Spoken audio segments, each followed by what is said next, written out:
Friends! I'm Paula! I'm Pam, and We're Two-Piece Chicks! And we're back for our 28th episode.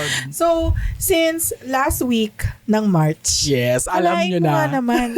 Last week na ng March, guys. Akalain nyo yun. Tapos na yung Q1. True. Nang ganun-ganun Officially. lang. Yes. Diba? So, malay nyo bukas, Pasko na. Ang bilis. So, yun nga. Dahil last week of March ngayon, we are back for another episode of Flaming Hot Chicks.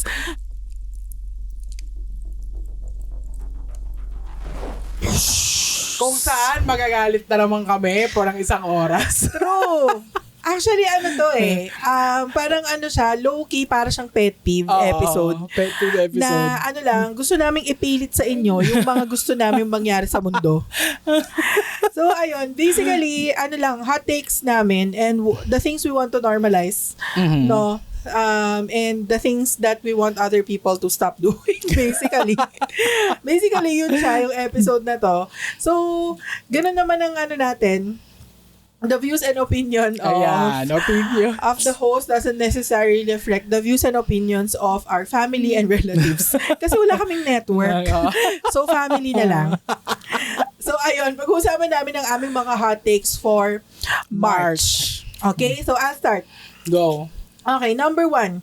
Ang gusto kong i-normalize ng mga tao ay, let's normalize people eating in restaurants alone.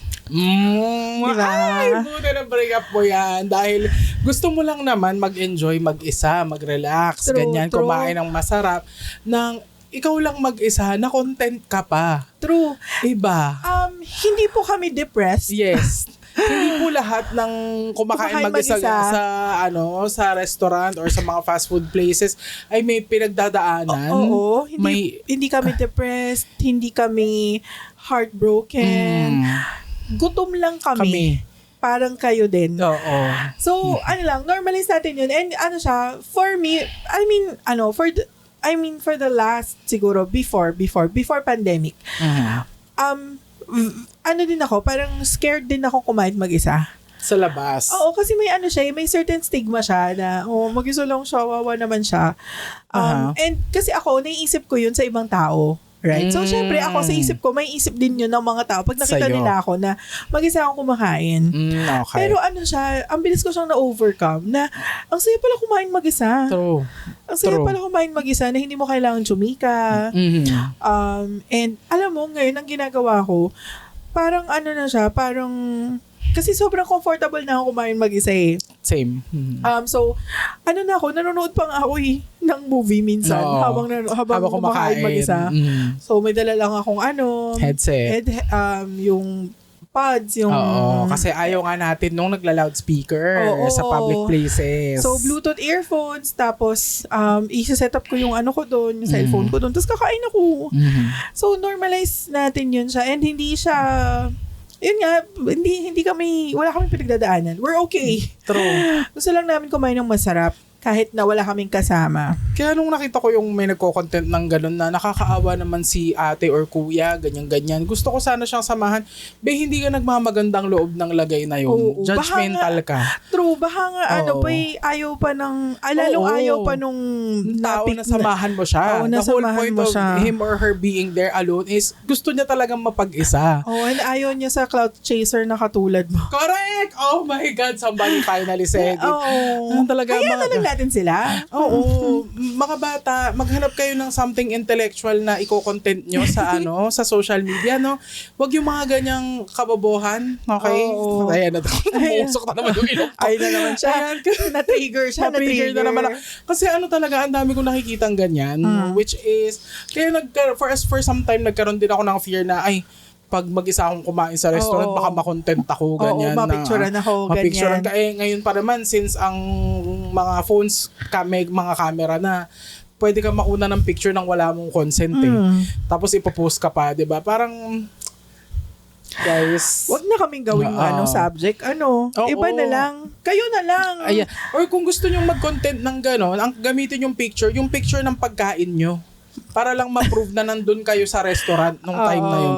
Ganyan, bakit kailangan kunan nyo pa ng picture yung tao tapos ipopost nyo pa? Hindi ko talaga matanggap yung hindi pa nila i-blur yung face. May mga ganong post kaya sobrang nakakainis, sobrang invasion ng privacy. 'Di ba? Parang okay, sige, public place 'yun, but it doesn't give you entitle the right na na porket 'di ba na sa'yo yung phone, sa'yo yung time ng pagkuha ng picture. Hindi, kasi yung tao, wala kang consent nung subject ng picture. True. Nung tao. So, tigilan na natin yun, guys. Ganyan. And more importantly nga, let's be okay with seeing people na, actually ako nga, ang mindset ko na ngayon pag nakakita ako ng mga mag-isa kumakain, sabi niya, ay, nag-e-enjoy siguro siya, ganyan. No, mag-isa niya. Oo, kasi ako ganun ako eh. Siguro ang fear ko na lang ngayon pag kumakain ako mag-isa is yung ma-judge ako sa in-order ko. Kasi guys, pag ako... Kasi order niya pang dalawa. Pag kasi ako talaga, pag I'm in a celebratory mood, talagang talagang for the order ako ng bongga ng pagkain. Merong one time, kumain ako sa Pancake House sa Ayala. Tinanong nung waiter kung dadating na daw ba yung kasama ko. Niya. Kasi ang dami kong order talaga. Meron ako salad, may pancake, merong chicken and spaghetti. Ang dami talaga. Kasi, tapos sinetapan niya rin ng yung ibang upuan.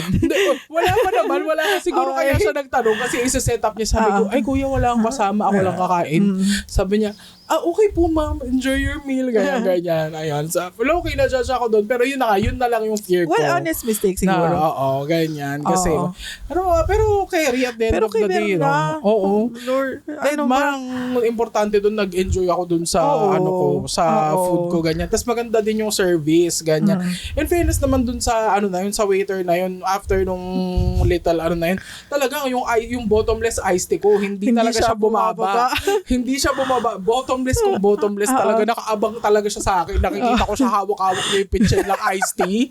Para talaga siyang cartoons dun sa gilid. Tapos every time na bababa na ng half yung baso ko, lalapit na siya. How's your meal, ma'am? Ay, okay lang po. Thank you. Masarap niya. Ayun.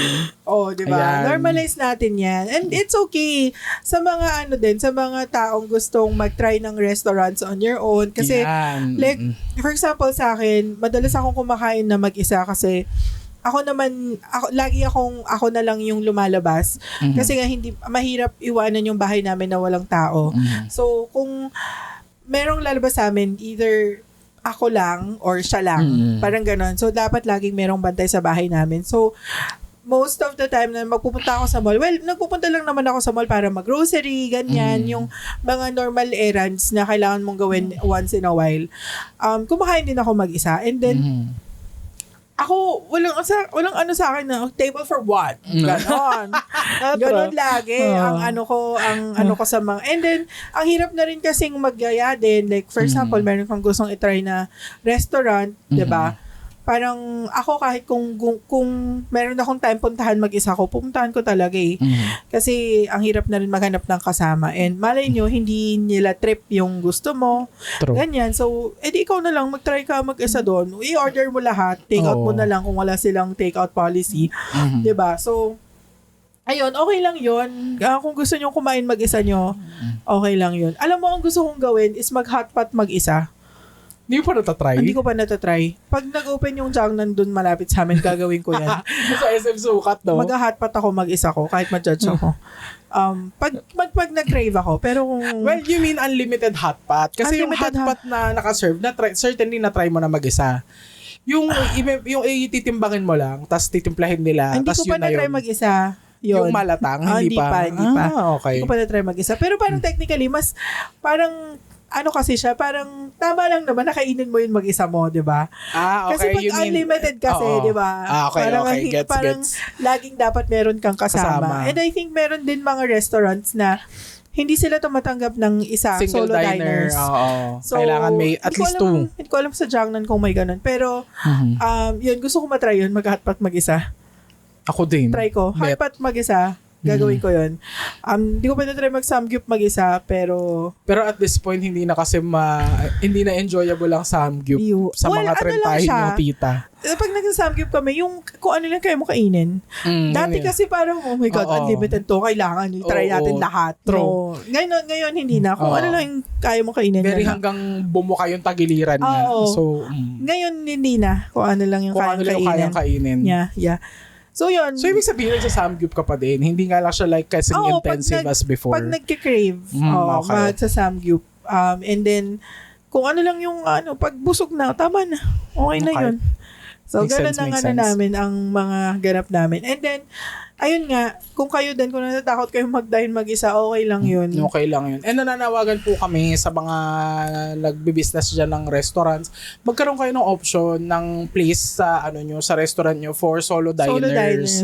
Yun. Kasi may mga makaka-appreciate noon, promise. Yung mga table na pang-isahan lang, ganyan. Yeah, usually sa mga ramen bars may ganon. Oo, ramen meron bars. Silang ganon, yung nakaharap sa sa chef. Nakaharap sa nagluluto. Pero at least yun, hindi mo kailangang meron kasing time na na kumain ako mag-isa. Tapos inupo ako sa sa malaking table, sa long table. Tapos may kaharap ako magjowa. Ang mga naman to, nakaka-conscious kasi mag-order ako ng food ko tapos naglalampungan sila doon. Diba? Konti na lang makisaw-saw ako doon sa gyoza nila. Diba? So, ayun lang siguro. Kaya mas okay siguro kung merong mga specific tables for solo diners. Solo diners. Yan. Ayan, yan ang aking first hot take. Okay, dahil nasa usapang pagkain tayo, ang aking hot take na pagkain themed ay hindi belong ang cheese sa fruit salad. Do you agree? Fruit salad. Hindi kasi ako kumakain ng fruit salad Hindi naman siya makarelate. Okay. Fruit salad yung may as in, buko salad. Buko, merong ganyan, may nata. As in, fruit salad, may fruit cocktail. Parang buko salad, pero buko salad. May fruit cocktail na canned. Ganon. Oo, yun naman ang fruit salad, diba? Yung kasi ang usual ang inaano natin ay buko salad. Like buko lang. Walang fruit cocktail na kasama. Okay. So yun yung fruit salad na tinatawag nga. So may buko, merong fruit cocktail, may kaong nata, ganyan. Okay.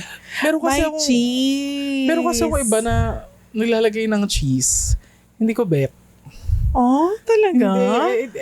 It doesn't belong there. Parang it's not...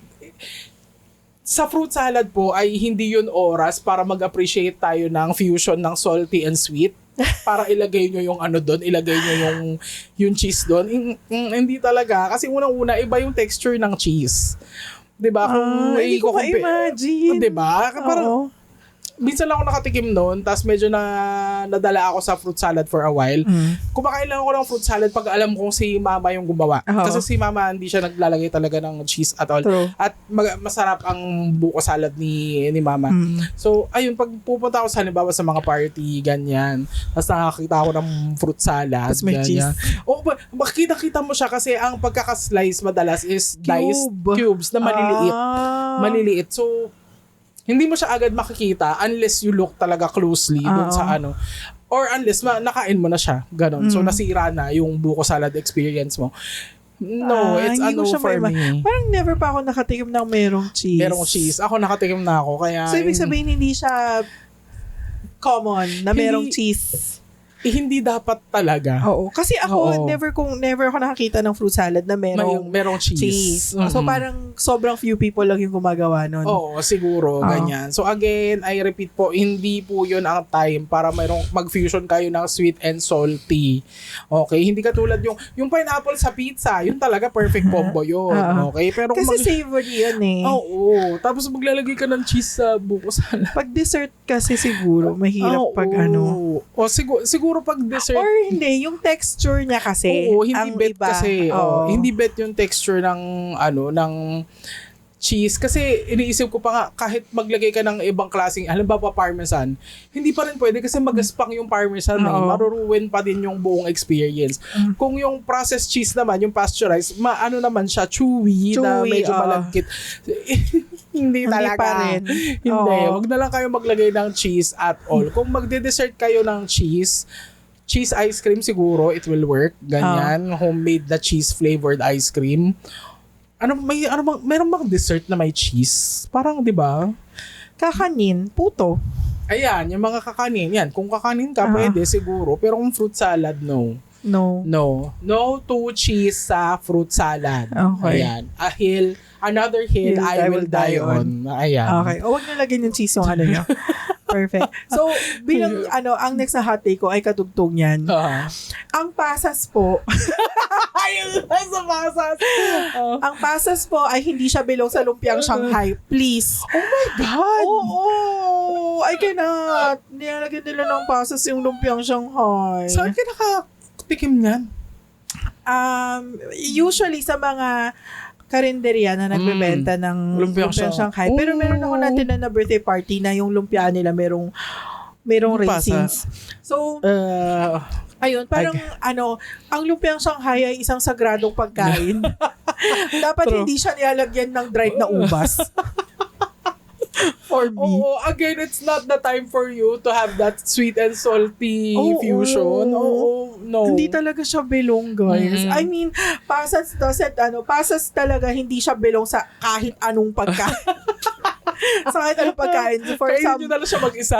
For someone na hindi kumakain ng pasas, pero wag namang lumpia. I mean, sige sa iba. Okay, sige go. I think sa embutido, matatanggap ko pa. Embutido, carry pa. Okay. Pero fine. lumpia, no. Yeah, lumpia, no, guys, please. Huwag naman. Ano ba yan? Wala ba kayong ibang maisip na extender? yung cheese ang ilagay nyo. Parang mas belong yung pasas dun sa fruit cocktail Actually. Tapos yung cheese na fruit cocktail nyo dun yung ilagay sa sa lumpia. Sa lumpia. Pero wag din kayo maglagay ng raisins sa fruit salad. Ayoko rin nun.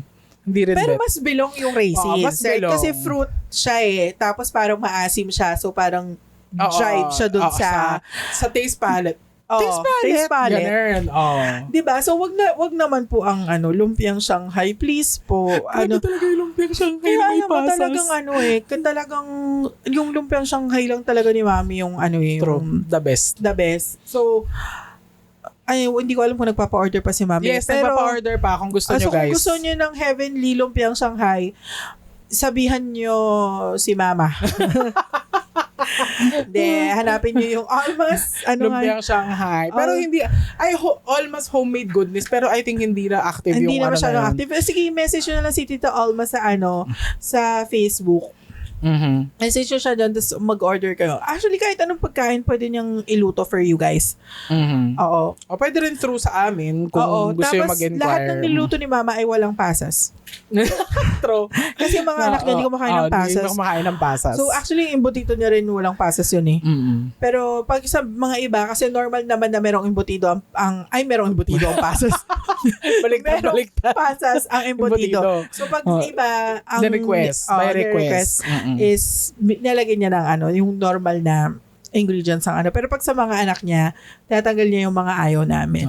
Even ba pag yung pasas lang, hindi ka kumakain? Yeah, I don't like it. Talaga ba? Yeah, it's so weird. It's like dehydrated na ubas. Like, why would you dehydrate an ubas, right? So why would you, bakit hindi na lang yung ubas? Alam mo, yung ubas, may something din ako sa ubas Hindi ko siya kinakain ng may balat. Oh my God, ang hirap balatan ng ubas Binabalatan ko siya, girl.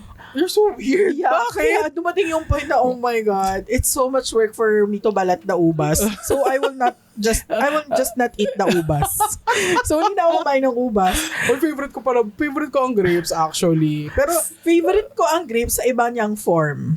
Juice. Like juice. Wine. Grape juice. Ang wine hindi ako masyado. Grape juice, ganyan.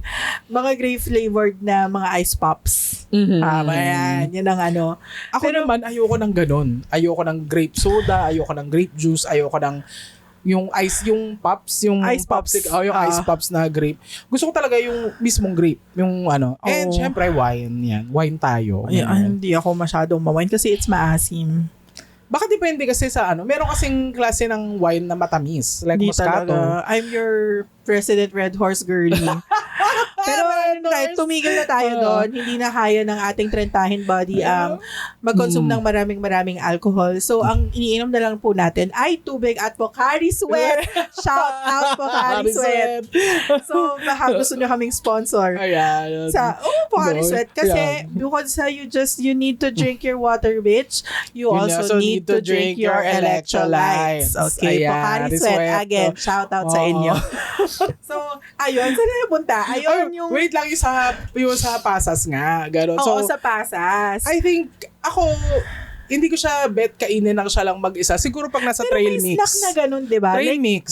anong trail mix? Ay, yung may nuts na halo-halo. Okay. Tapos may pasas. May pasas, Tapos meron okay. pang ibang dehydrated Oo. fruits. Ganon. Pag may kasama siyang ganon, pero by itself kasi hindi siya like Pero kaaya-aya. naalala ko, merong snack na ganun na nakabox siya, na kulay... red. Oo. Yan. Mm-mm. So, ayun, dati mga klasiko, nagdadala sila ng ganun. And I don't understand why kayo kumakain ng dehydrated na ubas. That's So, like alta snack eh. Yung Oh my God. Sorry. Truly naman. Sorry, ang snack namin yung lumpia eh. Yung lumpia, yung kulay orange. Yung tatlo silang ganun. Alala ko yung lumpia siya ngayon. Merong snack na lumpia, guys. Yung lumpia, meron pa nun hanggang ngayon. Oo, corn snack siya na shape like a lumpia. Tapos kulay orange. Tapos sa isang pack, tatlo yun. Tatlo sila. Tatlong ganon. Piso lang isa nun dati. So, Meron ayun. pa nun ngayon? Meron pa nun ngayon. Hanggang ayun. ngayon. So, Lumpia. ayun. Again, shout out. No, PSA po sa mga magbebenta ng lumpiang Shanghai or maghahanda ng lumpiang Shanghai, huwag nyo pong lagyan ng pasas. Please. Okay. Di po sila belong doon. Hindi po masarap na merong nakakagat na maasim kapag kumakagat ka ng lumpiang Shanghai. Bro. Sa no po talaga. So, i-stop nyo na po yung masamang gawain nyo na yan. So, yun ang next one na hot take. Ayan. Karugtong pa rin kasi pa rin to, pagkain team pa rin. Puro pagkain, di ba? Ano ba ngayon? Parang food month. Okay. Ang sweet na spaghetti ay para lamang sa kiddie parties. Sweet na spaghetti. Oh. Kasi ang Filipino style na spaghetti ay sweet, di ba? Oo. So, kung children's party yan, yes, katanggap-tanggap na may sweet na spaghetti. Pero kung adult function yan, like, birthday ng, hindi birthday, pero hindi bata yung may birthday, ganyan, or celebration, ganyan, no. Pero hindi like yung super asim. Hindi, kasi, ang gusto kong, hindi maasim eh, ang gusto ko na spaghetti, yung herby, Okay. siya, Yung parang, hindi matamis nga. hindi siya matamis. Lasa siyang Italian. Hindi asim eh. Lasa siyang Italian. Basta medyo, hindi ko rin Yung sasabihin hindi naman super asim, pero gitna siya ng... Oo. Gitna siya ng sweet and yung maasim. Yung normal na lasa ng Italian na spaghetti. Oo. Yun. Kasi, ayun talaga yung bet ko actually. Hindi ako masyadong partial sa sweet na spaghetti. Okay. Pero syempre, kung naimbitahan ka dun sa party, pipili ka pa ba ng spaghetti? Inimbita ka na nga, di ba? Oo, nagreklamo ka pa dun. Oo. So, kainin mo na lang yung spaghetti, ganyan. Pero wag ka na kumuha ng spaghetti kung pipitasan mo lang din naman. May ibang handa. Siguro diba? naman may ibang handa, no? Oo, Hindi kung puro ayaw- spaghetti lang yung handa nila. Magpansit ka. Magpansit ka, o kaya mag-hotdog ka na nakatusok sa repolyo. Yan. So, Ayun, pero sweet spaghetti, for me talaga, it belongs to kiddie parties lang. Pag ang Okay. magse-celebrate ay bata, at yung mga papakainin mo dun sa party, karamihan ay bata. okay. Pero ko kasi ayoko ng yung super traditional na Italian spaghetti na maasim siya. Hindi ko siya gusto.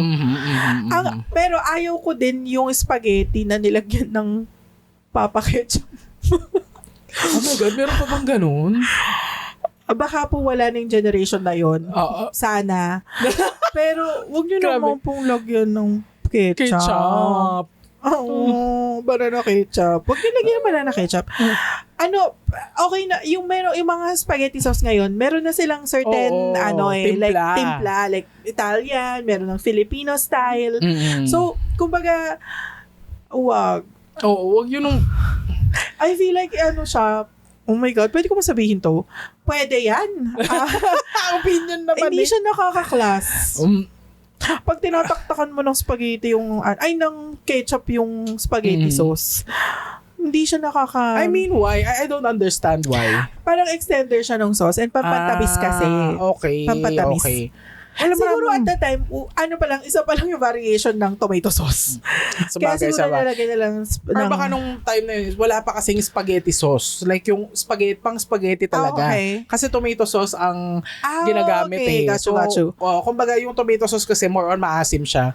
So binabalance out nung ketchup. Pero ngayon nga, ayun nga, katulad na siya ni Paula. May Filipino style naman na. May variations na tayo. So yun na lang ang gamitin. Oo. Ayun nga, parang hindi maganda, hindi nakaka-class. Merong isang movie si Maricel Soriano na ganyan, merong food fetish na ganyan dun sa movie na yun.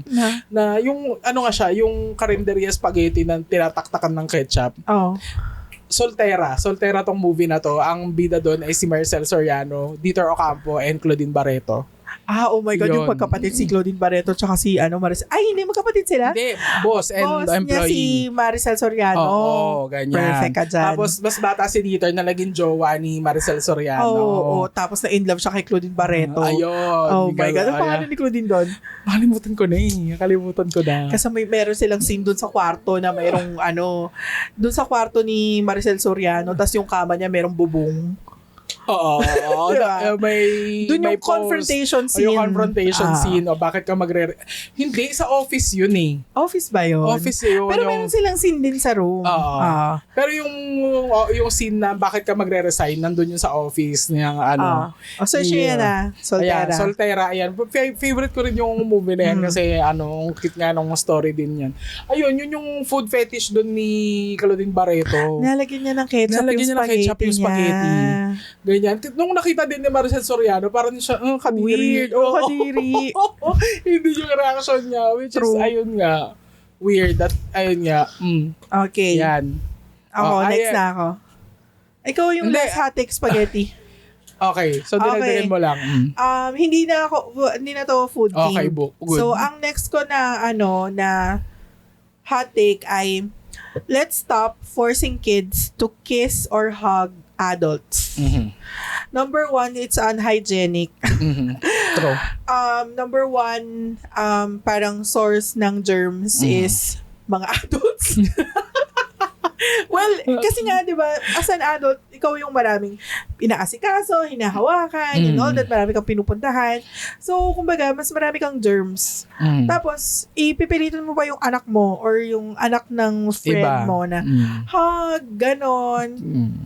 And I think yung mga bagong parents ngayon, they're very careful sa ganon, yung kiss, yung i-hug. Kasi talaga siya, parang source talaga siya ng mahawa at mahawa talaga yung bata. Lalo na kung hindi mo alam kung saan ba nanggaling yung person na yon, ganyan. And we should learn from what happened during the pandemic, right? Na hindi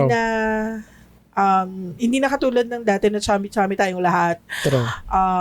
And mabilis lang kumalat ang mga viruses and all that. Or at least sa kids. At least sa kids siguro. Sa kids, mas maging careful tayo. Yeah, and then, yun lang, huwag naman sasama ang loob nyo kung hindi kayo ihag ng bata. I mean... Oo, kasi may sarili namang may sarili ding pag-iisip yung bata. Na... So, huwag nyo nang pilitin kung ayaw. Oo. Okay, sa mga pamangkin namin, ganoon din ako. Hindi ko sila pinipilit na hug, kiss, ganyan. Kadalasan nga fist bump lang eh. True, pag fist bump, appear, mag-hi. Kung mag-wave back sa'yo, swerte mo na. Oo, gano'n. Diba? So, yun, let's stop forcing kids na, kiss mo si ganito, kiss mo si ganyan. Oo, kung hug mo si ganito, hug mo si ganyan. True. Kasi na yun bukod sa yung virus nga. Kawawa naman yung bata pag nahawahan ng something. And then baka lalo pang i-dread ng bata na makipaghalubilo sa mga adults. Kasi lagi nyo silang pinipilit gawin yung hindi naman gustong gawin. Hindi nila gustong gawin. Ayan. So yun. Yun ang hot take ko. Ayan. Okay, ang next hot take ko ay pure Pinoy achievers should get the same attention as those with Pinoy blood. Yan, kasi tayo 1% Pilipino lang yung isa, maka-global news tayo, parang naman eh. Oo, true. 'Di ba? Patas hindi natin napapansin yung mga athletes, yung natin dito. na as in taga dito sila lumaki, parehas Pilipino yung mga magulang nila, ganyan. Hindi ko gets yung logic behind that. Like, pag halimbawa merong nagra-rise sa international scene na certain athlete, certain artist, or whoever, laging sinasabi dun sa na who is half Filipino, ganyan, who is something, basta who has Filipino blood, ganyan. I don't know why they have to point it out. Kasi hindi ko alam bakit nga ba. Para kasi ang nakikita ko lang na reason dun is gusto nilang ma-recognize as, 'di ba, Pinoy pride, which is super super overused natin yung yung concept na yan. So yeah, I get yung Pinoy pride, ganyan, pero sana mapansin din natin yung nandito, yung sariling atin. True. Oo, kasi they should share the stage as those na nasa ibang bansa, Mas ganyan, lalo pa nga eh. Mas lalo pa nga kasi sila nga yung talagang 100% Pinoy. Oo. 'Di ba? Kasi And I think din, halalong hindi sila nabibigyan ng platform tuloy to actually champion Pilipinas, yung Philippines sa kung ano mang competition of sa abroad or dito. Kasi hindi sila na-recognize. Mare-recognize lang sila kapag like yung super like Olympics level, ganyan. Olympics level, mga ganun. And yung mga iba na nire-recognize nga natin is yung mga half or 1%. Or yan, yung mga basta with Pinoy blood, mga ganun na I think most of it is coming from gusto nating i-ride yung clout nung person na yun. 'Di ba? Kasi hindi lang Pilipinas yung pwede niyang parang i-champion, pati yung ibang bansa din kasi half nga siya. And possibly, mas marami siyang platform doon sa ibang bansa and parang nadamay lang tayo kasi yung kalahati ng parents niya ay Pilipino. Diba? Which I don't see anything wrong with that. Na okay naman yun kasi syempre you deserve naman, yes. Syempre, you deserve the recognition. You have worked hard for that recognition eh. Sana lang, yung mga nandito din, yung mga achievers din natin dito, binibigyan din natin sila ng same amount of adoration, recognition, ganyan. Kasi sila din naman yung And kadugtong nito is hindi na din nakaka-cute yung sumisikat ka dahil sa kabobohan lang na pinapakita mo sa we have this surge of content creators. Sige, feeling ko mababash ako sa sa hot take na to. But we have this surge of content creators who create content na nakakabobo. As in, lang siya, walang substance. Okay, sige, funny, ganyan. Pero do we stop there? 'Di ba? Parang kasi ang inaasahan kong maging feedback dito is don't hate, wag mo na lang pansinin kung di mo sila trip. Which I agree with kasi yun naman talaga yung practice ko, no? Pero kung masyado na kasi kayong madami, ang hirap nyo nang i-ignore. Yan, never underestimate the power of idiots in large numbers talaga. Kasi pag nagsama-sama yan, talo talaga kahit magsama-sama lahat ng mga matitinong tao sa mundo. So, siguro elevate. Ang ko lang dito is elevate. Ganyan, parang okay, meron kang talent magpatawa, pero meron bang iaangat? Kasi naniniwala ako may levels yan eh.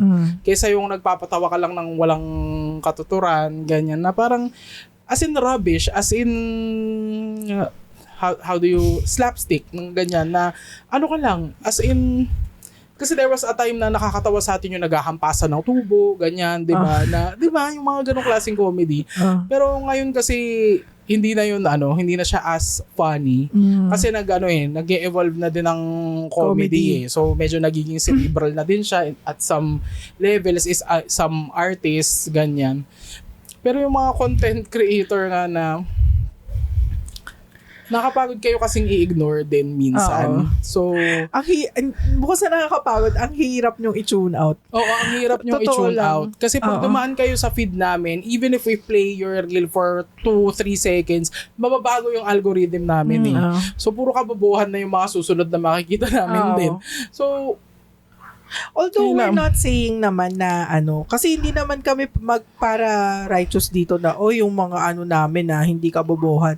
Minsan naman kabobohan lang din yung sa amin. Pero we make it a point na hindi naman sana lahat kabobohan lang and then hindi na lang puro kabobohan yung na-share namin at nailabas namin sa universe. True. So I guess ganun din siguro yung yun nga sabi mo, 'di ba? Parang ignore mo na lang pero how, 'di ba? Yeah. Meron din kasing parang double-edged sword yun na parang pinabayaan mo kasi. Yeah. 'Di ba? Merong point na dapat meron kang ginawa sana, 'di ba? To at least reduce it ganyan na kasi parang, paano ko ba ito sasabihin? Kasi kung doon sila kumikita, syempre, they will keep doing it eh. Diba kasi doon nakasalala yung kabuhayan nila, sa buhay nila. Ayun, siguro kanino ba ako mananawagan para hindi sila dumaan sa Facebook ko? Wag na ako mag-Facebook. Ako na lang mag-adjust, no? Wag ka mag-Facebook. Wag na ako mag-Facebook. Well, ayun lang. Ang panawagan ko lang is elevate, siguro change your game because one day that act that you're riding right now na nagre-rake in ng napakadaming pera, it will get old. The consumers will want more, will want something new. And sana pag dumating yun sa timeline ng mga content creator career nyo, maisipan yung mag-change ng game plan. Yan. So, yeah, kasi ayun. Panawagan din yan sa atin kasi technically we're content creators. We are also content creators. But ayun nga, kasi kung sinasabi namin to, we also tawag dyan, mapipilitan kaming mag-self-regulate. Kasi diba, alam namang we preach this tapos puro kabobohan, katangahan lang yung nilalabas namin sa social media. So parang yun? Parang ano kami mga hipokrita na kami dito. Yes. Right? So, I guess sa amin din, meron ding certain level of dapat everyday you elevate what you do. Well, in all things, hindi lang naman sa podcasting, sa lahat naman ng bagay. Para, lahat tayo mag-improve. Yun naman. So, ayun. Next. Ikaw na next.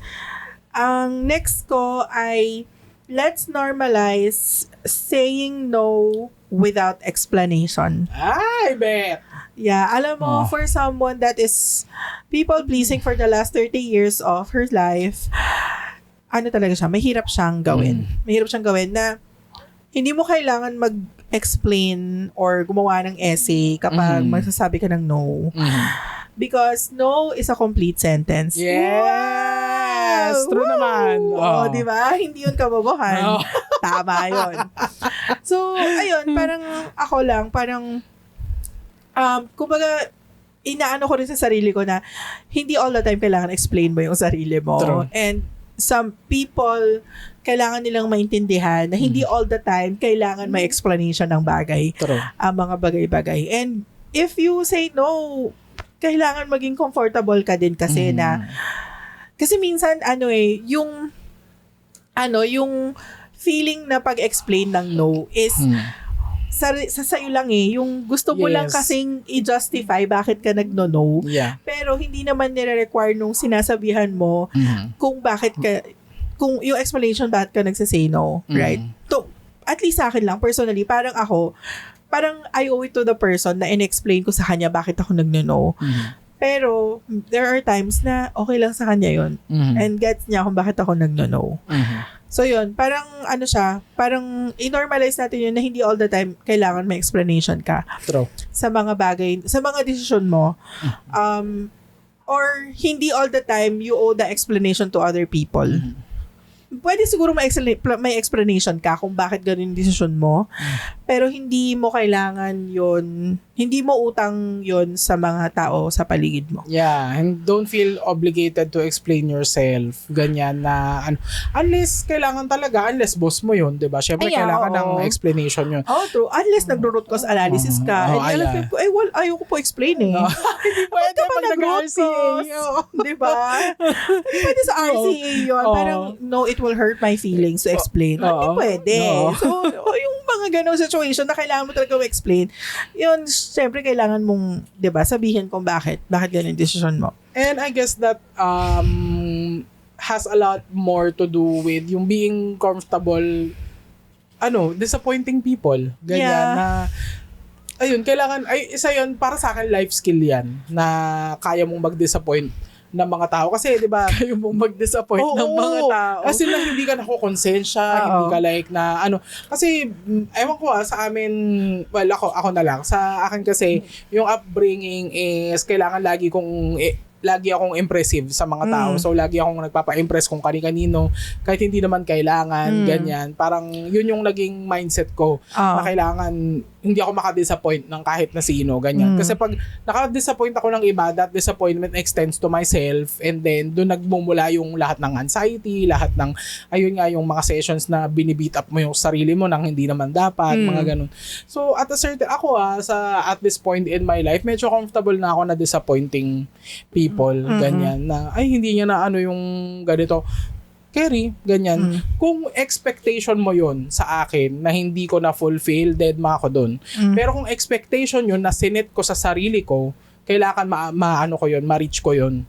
Na kaya ang expectation na lang ngayon na talagang minimake sure ko na fulfill ko is yung expectation ko sa sarili ko. So yan yung mga self goals na sineset mo, mga ganyan. Kasi it's you versus you naman Yan yung mga tao, background noise na lang yan. Kung suportahan ka nila, okay. Kung i-bash ka nila, dead ma. Kung wala silang pake, edi okay lang din. Ganun. So, ayan, don't be afraid to disappoint people, guys. Kasi in the process, most likely, mawawala nyo yung sarili nyo. True. Yung sarili nyong compass na kaka-concentrate nyo sa dapat wala silang masabi. Yun yung, I hate that phrase talaga. Parang para walang masabi. Ayoko nang ganun.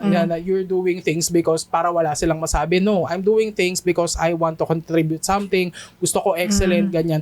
Ayoko nung para wala silang masabi. Oo. Ganyan. Ayoko nun. So, ayan, be comfortable, displeasing, disappointing people. Iba yung displeasing, sorry. Iba yun. So, ayun. I guess yan, kadugtong niyan is yung magte-take ka ng leaves na hindi mo kailangan explain kung bakit. Ayan. Ako, honestly, ako kasi, hindi naman ako, paano ba ako work? Hindi ko alam pero sinasabi nila na workaholic ako before. And, siguro at a certain level, yes. Ganun ako. Pero it's just really, gusto ko lang kasi talaga yung ginagawa ko. Okay. Yan. So, yun yung reason ko kung bakit ako workaholic at the time, during that time, na mga 5 years ago, siguro. And for the longest time, lagi akong nagigilty pag nagli-leave ako. Kasi I feel like, dapat hindi ako tumitigil. Parang gano'n. Yeah. Gano'n yung isip ko. And that's hindi yun inimpose sa akin. Kung hindi yun sinabi ng boss ko, dapat di ka humihinto, dapat di ka nag-leave. Hindi ikaw yun, lang ang nag-ano sa sarili mo. Oo. Kasi nga, parang pakiramdam ko is, kailangan na akong mag-work hard for this company, for me, kasi binabayaran ako. Ganon yung thinking ko. So, every time nag-leave ako, lagi may explanation. Like, mag-leave ako kasi ganito po kasi ganito. Tapos parang laging paiyak ka na yung, kasi po, kailangan ko po mag-leave kasi ganito po. Ganon. And, na ko yan, parang, na-realize ko, siguro mga 2 years ago, na hindi ko pala kailangan i-explain bakit ako nagli-leave. Kasi, may boss ka ba na sinabi, hindi mo kailangan mag-explain, mag-leave ka na? Hindi, napapansin ko lang na, magli-leave po ako, okay. Yung hindi na nila kailangan tanongin, bakit ka magli-leave? Yung parang napapansin ko lang na, mag-leave po ako na ganitong araw. Okay, sige. Ganon. So parang, hindi niya pala niya kailangan. Hindi niya pala kailangan explain para i-approve. Ganon. Yeah. The only valid question after magli-leave po ako is, may leave credits ka pa ba? Oh, yeah. Yun yung valid question. Or na-file mo na ba? Oh, yeah. Ganyan. So, yun, parang na-realize ko lately na hindi ko pala kailangan i-explain and hindi ko pala utang na loob yun kasi binigay nga nila sa akin yun yung leave credits, right? And that's for me to use. So, and dati, naalala ko rin na yung OOO, yung out of office reply, pag nag-oo, nilalagay ko pa, I will be out of office today because, tapos nilalagay ko pa yung reason. Ngayon, hindi ko na nilalagay, I will be out of office and will have no access to emails. Ganon. No access talaga, hindi minimal. No access. No access to emails. Kasi very, na ako, ano nga yan, parang consciously ko nang sineseparate yung work and life. Ganyan. Kasi, I feel like kailangan ko rin yun. True. Kailangan may boundaries. So, ayun, hindi, kasi kahit ako yung mga tao ko din, parang, okay, leave ka. Mag-leave ka. Sige, may leave credits ka pa ba? Kung meron pa, okay, sige, na-file mo na ba? Okay, alam na ba ng backup mo? Okay, kung alam na, okay, sige, file mo na, i-approve ko. So, ayun, yun lang, parang hindi ko rin siya kumbaga hinihingan ng rason sa mga direct reports ko. And then, kahit ako din, parang na-realize ko lang din na ako nga hindi ko naman sila nire-require. Di ba? Bakit pag ako kailangan mag-explain ako na sa ako lang naman, sa isip ko lang naman. Di ba? Hindi naman ako ni-require ng mga boss ko and all that. So, parang, ayun, i-normalize natin i-take yung leaves. Guys, kasi bigay yan sa atin. And then, although siguro yung iba, they chose not to take it because convertible nga siya sa cash. Oo, ganyan. Pero yung sa akin kasi hindi. So, kailangan ko talaga siyang i-take. And, nai-enjoy ko talaga siya kahit yung wala akong lakad. Nilook forward ko talaga siya. Oh my gosh, wala akong wala akong gagawin. Pwede akong maglaba in peace. Di ba? Pwede akong magsampay ng wala akong inintending work. Pwede akong matulog ng mahaba. Pwede akong manood ng series. Yung mga ganon. So, ano yan siya? Parang, ang tagal ko siyang in-unlearn na. And for you guys, hopefully, ganun din yung mga boss nyo, no, na hindi sila nagre-require ng any explanation. Mo, I think swertihan din sa boss. Ang swerte mo sa boss mo. Kasi meron akong boss na hindi. Kailangan mo mag-explain kung bakit ka magli-leave eh. So, yung boss na yun is hanggang ngayon ay minamurder ko siya sa isip ko. So, blaming hot chicks. Ayun. Kasi yun talaga, traumatic experience kasi sa akin yun na kaya ako rin matagal na unlearn na hindi ko kailangan mag-explain after I say na magli-leave or after I say no is yun nga yung mga ganong klaseng boss na bakit? Ganito. Tapos ano pa siya hindi siya nice about it. Oh my God, very hostile. Yeah, very hostile. So, ayun. Pero ngayon naman, thankful na ako sa mga yun katrabaho, lalo sa boss ko. Shout out Doc Carlos. Ayan. Na very lang siya. Very, okay, ganun lang siya.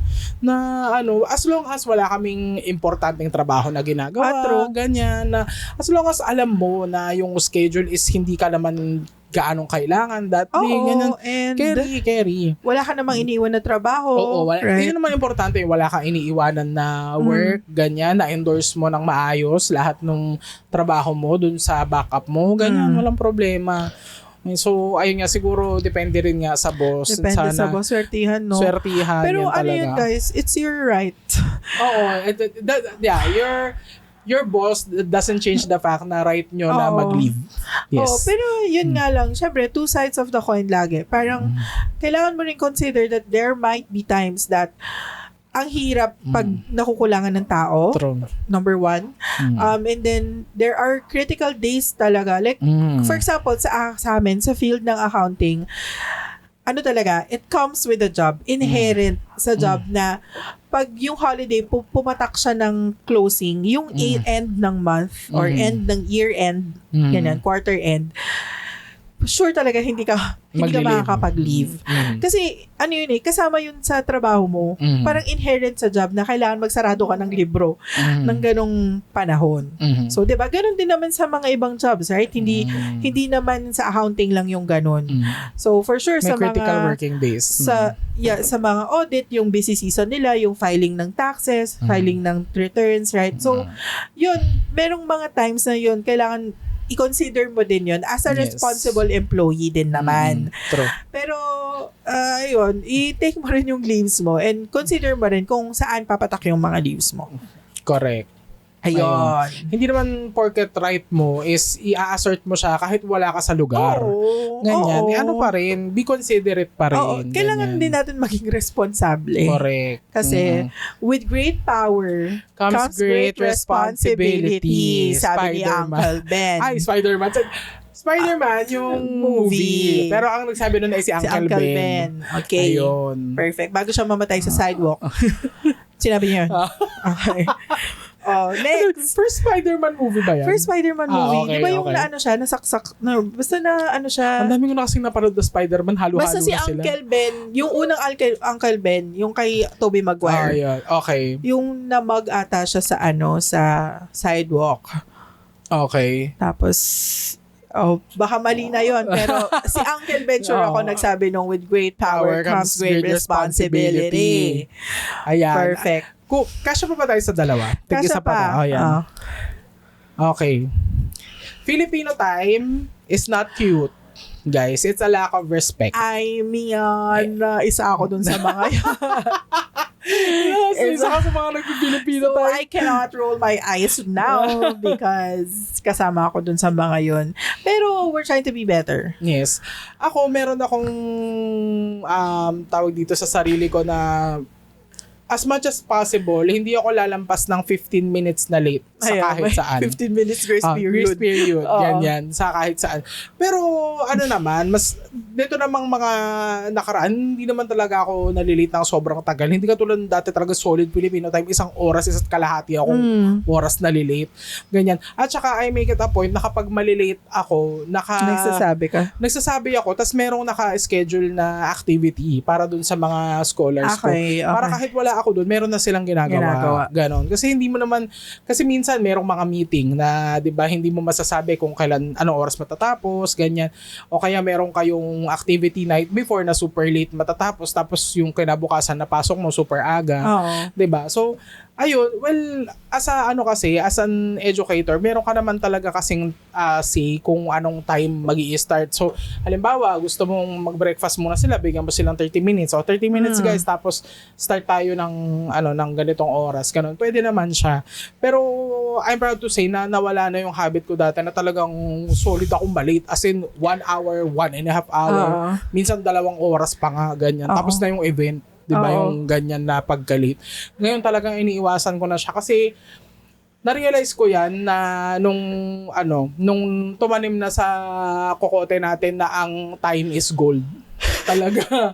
Totoo. Grabe yung time is gold. 3 episodes na yung time is gold Hindi totoo naman kasi talaga pag masyadong maraming oras na nasasayang, nakakapanghinayang kasi hindi mo na siya mababawi eh. Kasi parang na yun, pag may yung mga na mismong oras ngayon, kung babawiin mo siya bukas, maapektuhan na yung mga para bukas. Yeah. So, I guess sa lahat domino effect. Oo, domino effect. So, ako talaga, as much as possible, ayoko nag-aaksaya ng oras. Kung ano yung mga nakaschedule tapusin that day, tatapusin talaga that day. Ganyan. So, ayun, hindi na siya nakaka-cute, guys. So, kahit paano lang yan, simpleng meet up with friends. I guess siya, mas prevalent siya sa mga meet up with friends. Ayan, parang kasi guys, parang laging, kasi nga wala kayong hinahabol. Hindi katulad sa work kasi, 'di ba? Syempre, yung oras nyo is may bayad, right? So, kailangan talaga on time ka. Pero pag sa mga meet up with friends kasi, alam mo, kaya siguro sa Pilipinas, hindi uso ang restaurant reservation. Kasi lahat tayo late, guys. So, kasi 'di ba pag sa Western movies, 'di ba, halos lahat ng dinner nila is laging reserved. Sa atin, hindi tayo ganun. Hindi tayo reservation type of people. Kasi nga, hindi naman nasusunod lagi yung reservation natin. Lagi tayong late. So, wala yung sa mga restaurants lang, no? Pag bigger group of people kayo, kailangan mag-reserve ka talaga. Ayun, kailangan, minsan nga doon, late pa rin eh. Kaya yung grace period, grabe, 30 minutes yung grace period. Kasi nga, to adjust for the Filipino time. So, mas prevalent siya sa mga casual get-togethers with friends. Pero ako, ayoko na, hindi na ako para i-tolerate yung ganyan. So, pag mga socials, ganyan, sabihin nyo, nandito tayo ng ganitong oras, ako, I make it a point na nandun ako ng ganong oras. At bilang hindi ko nga makokontrol yung mga kasama ko, magdadala na lang ako ng pampalipas oras ko. Ganyan, dala ako ng libro, ganyan, mag-download ako ng movie sa Netflix ko sa phone, ganyan, para hindi naman ako mainip, ganyan. Or maglakad-lakad ako dun sa mall, ganyan, window shopping, ganun. Pero pag mga ganong Tsaka minimake sure ko na din na on the same day, hindi ako nagbubuk ng ibang bagay. Na halimbawa, kasi pag halimbawa sabihin niyo magkakaibigan, lunch tayo 11. Tapos mag-schedule ka pa ng mag-dinner ka pa ng with ibang group ng 6 p.m. Most likely hindi ka naaabot kasi yung 11 na yon, alauna na yon magsisimula. Yan. That's a Filipino time. Oo. Kasi depende rin yan sa closeness yung magkakaibigan. Pag super close kayo, 2 oras talaga after the scheduled time kayo magkikita. Pag medyo hindi, ganyan, siguro mga 30 to 45 minutes ang late, ganyan. So, the closer you are, the later you are to the party. So, ayun. Kaya pag alam ko na yung mga kasama ko, ayan, prone sa late, sige, mag-ano ko na, yung buong araw na yun kanila lang, ganyan. At ako, since hindi ko kasi sila makokontrol, di ba? Yung sarili ko na lang yung kokontrolin ko, pupunta ako doon sa time na napag-usapan namin. Ganon. Tapos, alam mo, ginagawa ko sa mga ganyang friends. Kasi di ba meron tayong friends sa chronically relate. Yeah. Ako chronically late na ako. Alam ko na yun eh. I mean, aminado naman ako eh. Pero meron pang mas late sa akin. Wala mo kung sino. Si Bea. Si Bea. Bea, shoutout sa'yo. Pero mo pati ate ko alam ang mga kalokohan mo sa buhay mo. Alam mo ginagawa ko sa kanya? Yung call time niya 2 hours early. Okay. Meron kaming, ginawa ko yan sa kanya, parang sa isang get-together, parang merong bridal dinner si Jackie. Ang call time namin, ang reservation namin ay 4 p.m. Ang sinabi ko sa kanyang reservation ay 2. Okay. Maaga siya. Pero dahil yon sa sinundo ko siya. Sinundo ko kasi siya. Sabi ko, okay, may event ka ng gantong araw. Sige, I'll come get you. Sunduin kita para alam ko na hindi ka malilate. Ayun. Pero kung hindi ko siya kung alam ko na hindi ko siya susunduin that day, sasabihin ko talaga sa kanya na 2 yung para 4 nandun siya. Okay, sakto lang. So yan, life hack sa mga friends sa chronically late. Agahan niyo yung call time nila. Kasi syempre yung utak nila, okay, pa naman 4 pa naman, okay, may time ako. Pero pag yung utak nila ay 2, okay, 2 pa naman. So parang may adjust yung diba? Okay, 2 pa naman, may time pa ako. Sakto yan sila dadating. Minsan mas maaga pa sila. So, yan. Shoutout sa'yo, Bea. Love you. Life hack. Life hack. So, ayun, ang Filipino time. I guess, na din, parang, lagi nating sinasabi, di ba? Respeto sa time ng others. Yes. Oo. Diba? Lalo syempre, pag magkikita-kita kayo, ganyan, hindi lang naman ikaw yung matatapyasan ng oras dun sa kita-kita na yun. Meron ding iba. So, again, be considerate of others din as well. Perfect. Ayun. Meron ka pa dyan? Yes, meron pa. May time pa ba? Okay, meron pa. Pero last na, sa'yo na yan. Last na? Kasi ako yung last di ba? Oo. Yan, last na sa'yo. Baka umabot pa. Ako, let's normalize being comfortable with silence. Yes! Comfortable with silence pero sumigaw. Oo. Yes. Yes. Kasi parang hindi ko lang alam parang feeling ko kasi most of the Filipinos, we feel inferior lagi sa mga situations. Like, for example, sa work setting, kapag meron kang kausap na mga expat, you feel always na inferior ka to them kasi nga they're foreigners. And lagi mong minimake sure na walang dead air. True. Diba? Aminin nyo yan. Especially managers, no? You have to face your clients, ganyan, mga foreigners. Pero guys, there is value with yung pause, yung like for example, meron kang pinipitch, yung kinukuha mo yung buy-in nila. Hindi all the time kailangan mo i-feel yung dead air. Kasi kailangan mo silang bigyan ng chance na ma-digest. Oo, yung sinasabi mo. Yung sinasabi mo. And then, pause ka muna saglit, hayaan mo sila, and hindi all the time kailangan mong i-feel yung dead air nga. Ganun pag corporate setting. Pag sa mga friends or pag, yung small talk, yung kasi yung mahirap pag mag-small talk ka. And, like for example, kami ni Jackie, we are comfortable with yung puro kami ng dakdakan. Yung puro kami daldalan. Pero meron kaming times na kaya namin, yung mag-i-exist lang kami sa isang lugar. Yung nagsa-cellphone ako, tapos kung anong ginagawa niya. And meron din ako ibang friends like that. And, hindi siya, parang I'm comfortable na, tahimik lang, silent lang, True. ganon. And sa mga conversation, hindi all the time ikaw yung dada, di ba? Pwede rin naman na yung ikaw ang makinig, ganon. And altogether, pwede rin silent lang kayong lahat. True. Silent lang ang mundo. So, ayun, let's be comfortable sa silence. I'm curious as to why yung mga taong not comfortable with silence, why they feel the need to always fill the dead air. Siguro Kasi- parang feeling nila, ako kasi lagi ko kasing lagi na-realize ko din na ako din, ganun ako pag sa corporate setting na lagi kong feel yung dead air na dapat walang dead air. Na parang walang chance yung taong mag-isip. So parang ang feeling ko is para hindi ako mag-sound na wala akong alam. Kaya ako feel yung dead air.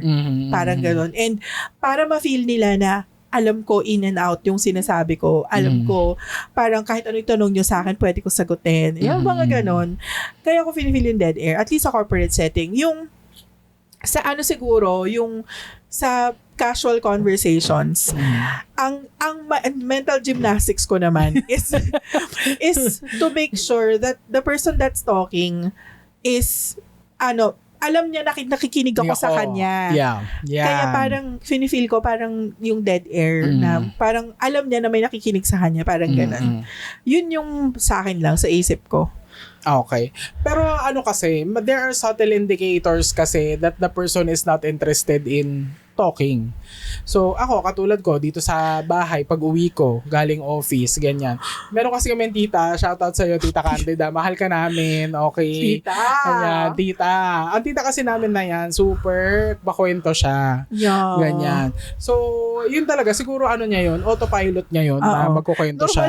Normal niya yun, na magkukwento siya. Tapos pag meron siyang nakitang, pag meron siyang biglang kasamang ibang tao sa isang space dito sa bahay, automatic yan, dadaldal yan ng kahit ano. Dadaldalin ka niya about anything na maisip niya, gano'n. Ako, sa trabaho, ganyan, syempre, kung galing ka na sa work, pagod ka na, gusto mo na lang tahimik, gusto mong kumain in peace, yung walang gagambala sa'yo.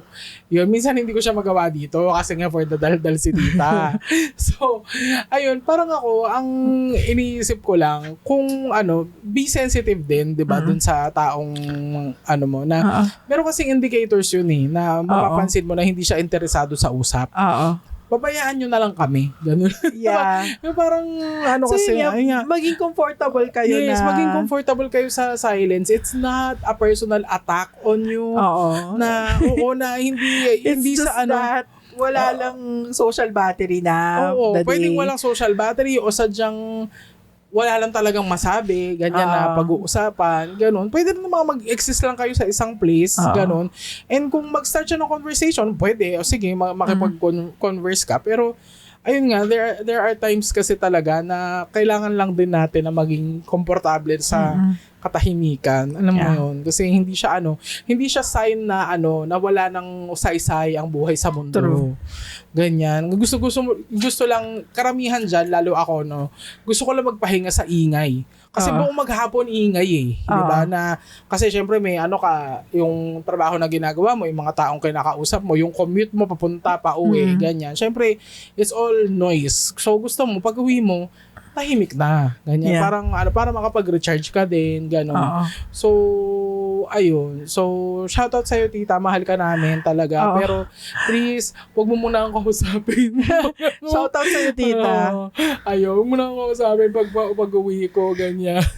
Bilang kitang noise cancelling sa headphones. Noise cancelling headphones. Ayun lang. Be comfortable with silence. May oras pa ba tayo? Wala na. Overtime na. Overtime na kami. With that, that's our March Hot Takes. Ayan. So, again, guys, opinion lang namin ito. Nagtago na naman.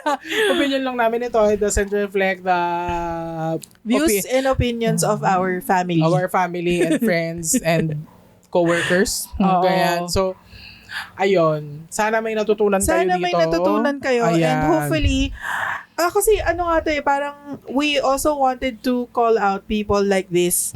So, well, hindi naman all the time people. Kasi tulad nito, ang kinu-call out lang namin yung naglalagay ng paso sa lumpiang Shanghai. 'Di ba? So, ayun, we also want to for this episode to be a platform for basically correcting behavior Ayan. ng mga tao. Oh, truly. This is GMRC Podcast Edition. Correct. GMRC Ayan. Adult Edition. Perfect. Ayan. So with that, we are ending this episode of Flaming Hot Chicks. And don't forget to like and subscribe, Share to your comment, share, friends. ganyan. Comment. So kung umabot ka dito, ang ilalagay natin sa comment box ay pasas.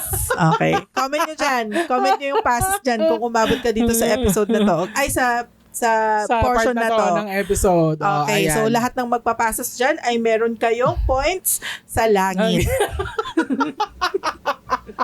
May langit points. May langit points kayo. Okay? So with that, Yes. we're ending this episode. See you sa next one. Bye! Bye!